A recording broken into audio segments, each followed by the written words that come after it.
এটি হচ্ছে ভিয়েতনামের হোচিমিন সিটি। এটা হচ্ছে সন্ধ্যার দৃশ্য। কি সুন্দর পরিপাটি একটি দেশ। মানে এত সুন্দর, এত পরিষ্কার, এত গোছালো, মানে এটা আসলে কেউ যদি না আসে তাহলে এটা বোঝানো সম্ভব না।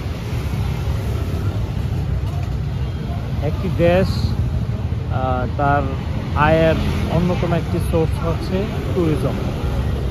গোটা বিশ্বের সব প্রান্ত থেকে মানুষ এদেশে আসে শুধুমাত্র তাদের এই পরিবেশ, তাদের এই আবহাওয়া, তাদের পরিচ্ছন্নতা দেখার জন্য, তাদের কালচার খুব সুন্দর। মানে আরেকটা বিষয় হচ্ছে, আমরা যারা বাংলাদেশি, আমরা নর্মালি হচ্ছে গাড়ি বাঁ দিক থেকে যাইতে দেখি, কিন্তু আমি হচ্ছে রাস্তার বাঁয়ে আছি। আপনারা দেখতে পাচ্ছেন যে রাস্তার ডান দিক দিয়ে হচ্ছে গাড়ি যাচ্ছে।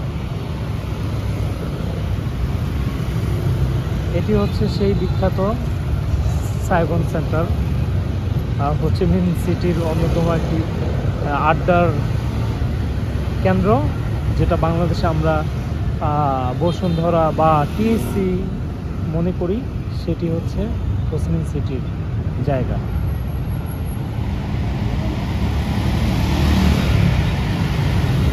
যে জিনিসটা না বললেই নয়, ভিয়েতনামে সবচেয়ে বেশি যেই পরিবহনটা, মানে যেটা মানুষ সবচেয়ে বেশি ইউজ করে, সেটা হচ্ছে মোটরসাইকেল। এবং কথা বলে জানা গেল যে এখানে মোটরসাইকেলের দাম খুবই সস্তা, যেটা বাংলাদেশের সাথে কম্পেয়ার যদি করি তাহলে বাংলাদেশের একটি মোটরসাইকেলের মূল্য দিয়ে এখানে প্রায় 6টি মোটরসাইকেল কেনা যাবে।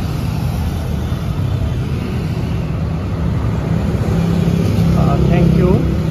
পরবর্তী ভিডিওতে আবার দেখা হবে। আল্লাহ হাফেজ।